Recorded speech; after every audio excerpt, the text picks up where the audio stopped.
Welcome to this explainer. Today, we're unpacking a really fascinating and honestly pretty intense ancient military code straight out of Deuteronomy chapter 20. We're going to explore some truly shocking contrasts in how war was managed and waged thousands of years ago. So let's just dive right in. Section 1. The Ancient Battlefield. Okay, let's dive into this.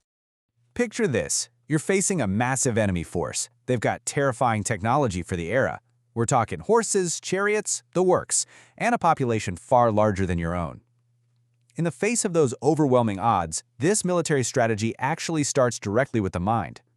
Before the combat even begins, a priest steps right up to the front lines to deliver this rallying cry. "Hear, O Israel, let not your hearts faint, fear not, and do not tremble."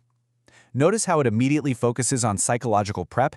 It anchors the soldiers' courage on this deep, unshakable belief that their God is going with them to fight and ultimately to save them. Which brings us to Section 2, the 4 military exemptions. So right after that intense rally cry, the officers step up and announce some surprisingly empathetic rules. It's essentially legally sanctioned draft dodging, right on the edge of the battlefield. Listen to this.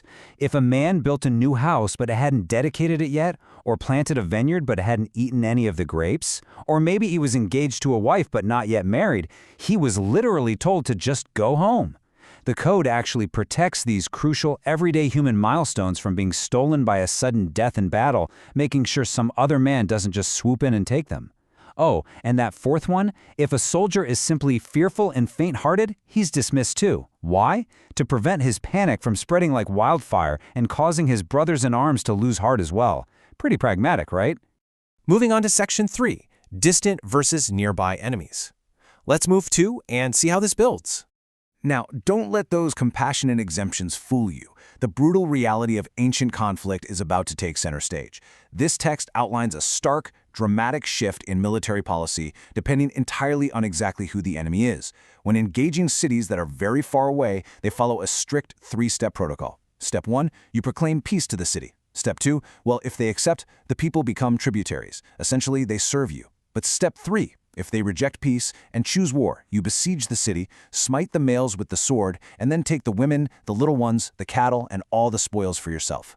Now, what's really interesting about this slide is the dramatic, brutal contrast it sets up. While distant cities get that initial offer of peace and the taking of spoils if it comes to a fight, the nearby cities face a completely different fate. These are the cities given as an inheritance, belonging to groups like the Hittites, the Amorites, and the Canaanites. For them, the mandate is utter destruction. The text literally demands they save alive nothing that breathes. And the stated reason in the source for this total annihilation, it was to completely prevent the introduction of foreign gods and abominations that would lead the people to sin. It really shows us how, in this ancient code, ideological purity absolutely outweighed human life.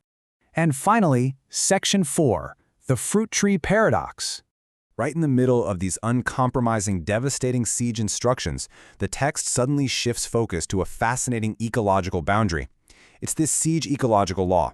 It explicitly states that when you're besieging a city for a long time, you must not force an axe against the fruit trees. Only non-fruit trees can be chopped down to build your siege bulwarks.